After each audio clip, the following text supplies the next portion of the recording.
Hey guys, नमस्कार। मैं हूं रूपाली, आप देख रहे हैं रूपाली रिएक्शन। तो गाइस, आजकल सोशल मीडिया पे हमारे दो बाबा जी हैं, प्रेमानंद महाराज जी और अनिरुद्धाचार्य जी। इन दोनों को बहुत गालियां पड़ रही हैं। कुछ लोग उनके सपोर्ट में हैं, कुछ उनको गालियां दे रहे हैं। 70% औरतें हैं जो उनको गाली दे रहे हैं। अब बताती हूँ कि गालियाँ क्यों पड़ रही हैं। आज से 4 या 5 दिन पहले एक कथा चल रहा था अनिरुद्धाचार्य जी का। वहाँ पर वो कथा के बीच बीच में कॉन्वर्सेशन करते हैं, अपने जो उनके भक्त आए रहते हैं। तो वहाँ पे बात चली कि इतना आजकल समाज में तलाक क्यों हो रहे हैं। तो उनका कहना था, अनिरुद्धाचार्य जी का, कि आजकल जो लड़कियां हैं 25-25 साल में शादी कर रही हैं, 25-26 साल में, और वो उससे पहले 10 जगह, मतलब 3-3 4-4 लड़कों के साथ अलग अलग रिश्ते में रह के आती हैं, 10 जगह मुंह मार के आते हैं। उनका यही सेंटेंस था। इसलिए वो अपने हस्बैंड के साथ अच्छे से रह नहीं पाती हैं, यहाँ भी चॉइस ढूंढती हैं और तलाक हो जाता है। तो मैं उनकी इस बात से 20% सहमत हूँ, बाकी मैं सहमत नहीं हूँ। 80% सहमत नहीं हूँ। 20% सहमत किस बात पे हूँ बताती हूँ आपको। चॉइस अगर हमें बहुत मिल जाता है ना, तो हमारा एक सेटिस्फैक्शन बोलते हैं ना कि हाँ यार ये राइट है, हम डिसीजन लेने में असमर्थ रहते हैं। सोशल मीडिया पे आप कुछ शॉपिंग कर रहे हैं ना, तो आप इतना स्क्रॉल करेंगे कि आप कंफ्यूज रहेंगे। वही आपके सामने जेन्युइन या 1-2 प्रोडक्ट है तो आप एक चूज करेंगे, और बाकी 80% उनकी हम किस बात से मतलब सहमत नहीं है, मैं बताती हूँ आपको। उनका कहना है कि 3-4 लड़कों के साथ ऑलरेडी वो मुंह काला करके आ चुकी होती हैं। तो औरतें जिनके साथ रह रही हैं, औरतें मुंह काला कर रहे हैं, और जो आदमी रह रहे हैं औरतों के साथ, वो अपना मुंह गोरा कर रहे हैं क्या? उनकी खुद की कोई इज्जत नहीं है? या तो डिक्लेयर कर दीजिए सोसाइटी में कि औरतों आदमियों की कोई इज्जत नहीं होती है, वो मतलब बेइज्जत इंसान है। बता दीजिए आचार्य जी कि आदमियों की कोई इज्जत नहीं होती है। पूरी सोसाइटी, पूरी दुनिया की इज्जत संभालने की जिम्मेदारी औरतों के कंधों पे है, तो हम ये मान लेंगे।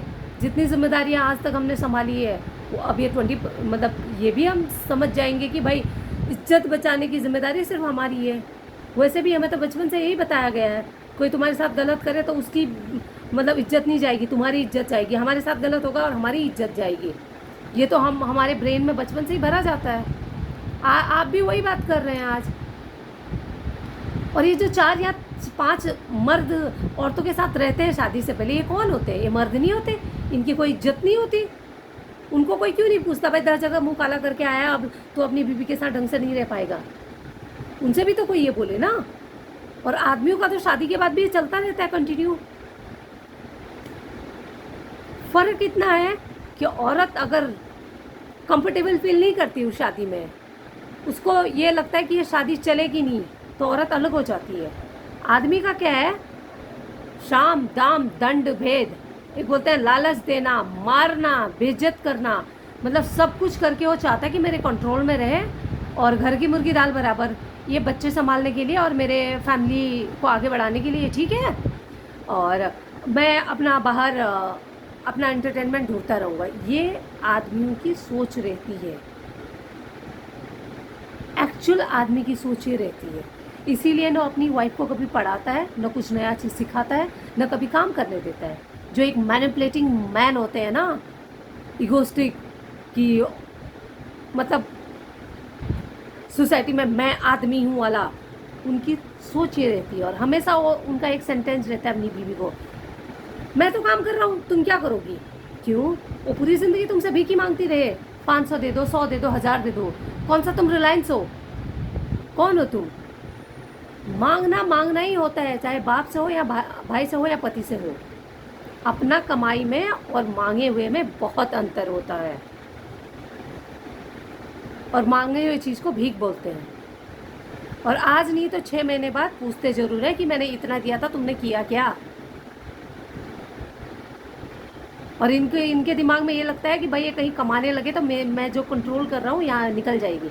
ये आदमियों की सोच रहती है। प्लीज़ ये भी बता दीजिए अपना कथा में, ये गलत। मुझे लगता है 99% आदमी ऐसे होते हैं, 1% ही आदमी होते हैं जो अपनी बीवी को आगे बढ़ाते हैं, जो अपनी वाइफ पे भरोसा करते हैं। और सबसे बड़ी बात, आदमियों को भी बोलिए ना कि और कि अपना मुंह काला मत करो शादी से पहले। उनका मुंह कुछ भी कौन सी साबुन से वो लोग पैदा होते ही नहा लेते हैं कि पूरी ज़िंदगी उनका मुंह चमकता ही रहता है, और औरतों का ही मुंह हर बारी काला हो जाता है। क्यों भाई ऐसा? मुझे समझ में ही नहीं आया। औरत कुछ करे तो मुंह काला कर ले, आदमी करे तो आदमी तो बहक जाता है। क्यों? ये अगर आदमी बहक जाता है, जो ये सेंटेंस सोसाइटी में बहुत इजीली बोला जाता है, मैंने 100 बार सुना भी है, आदमी है बहक गया, तो फिर वो बैल बुद्धि है, बुद्धिहीन है। आदमी के पास ये एक्सेप्ट कीजिए, सब सोसाइटी में डिक्लेयर कीजिए कि आदमी बिना बुद्धि का होता है, उसके पास अपनी अकल नहीं होती है, इसलिए वो बहक जाता है। तो ये भी बता दीजिए ना, क्योंकि बहकता वही इंसान है जिसके पास बुद्धि नहीं होती अपनी।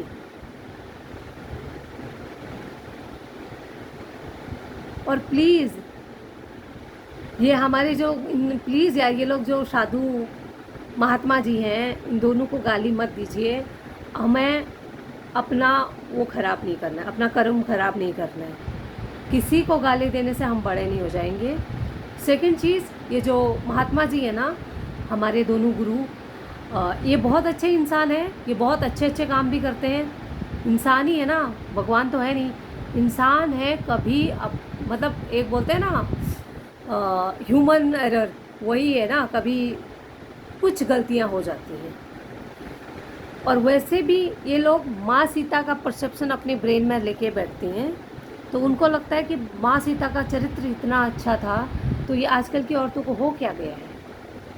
तो मैं प्रभु इन लोगों से हाथ जोड़ के रिक्वेस्ट कर रही हूँ, माँ सीता के ज़िंदगी में ना प्रभु राम जी थे, जिनको बोला जाता है मतलब पुरुष नहीं महापुरुष थे। तो आजकल के जो आदमी है 90% रावण है। तो रावण की ज़िंदगी में माँ सीता तो नहीं हो सकती है ना। उनके ज़िंदगी में मंदोदरी आएगी, या फिर क्या बोलते हैं शूर्पणखा। और रावण ये डिज़र्व भी करता था। तो प्लीज़ माँ सीता का कंपैरिजन इस धरती के औरतों से करना बंद कर दीजिए। हम उनके अंश मात्र भी नहीं है, और ना ही कोई औरत बनना चाहती है, ना ही बन पाएगी, क्योंकि उतने दुख काटने की क्षमता किसी में नहीं है। हाँ, अगर राम जी जैसे मिलते तो हम कोशिश ज़रूर करते, ना ही राम जी जैसे इंसान मिलेंगे इस धरती पे, ना ही किसी को कोशिश करनी चाहिए। ना कुल मिला के इस धरती पे ना कोई माँ सीता है, ना प्रभु राम जी हैं। इंसान है जिसको जैसी ज़िंदगी वैसे रहिए, अपना भला बुरा अपने हाथ में है। और सबसे बड़ी बात, कोई 4 के साथ रहे, 5 के साथ रहे, झेलना उसको अपनी ज़िंदगी खुद ही है, तो अपने हिसाब से रहे। और तलाक पास्ट से नहीं होता है, आप इस टाइम उसके साथ कैसे रह रहे हो, उस बिहाफ पे तलाक होता है। तो गाइस प्लीज़ बाबा को गाली मत दीजिए, उनका एक अलग सोच है, हमारी एक अलग सोच है, और माफ़ करने के नाम ही ज़िंदगी है। Thank you guys, thank you specially औरतों को। अगर आप मेरी वीडियो देख रहे हैं तो प्लीज़ लाइक कीजिए, शेयर कीजिए, सब्सक्राइब कीजिए। Thank you.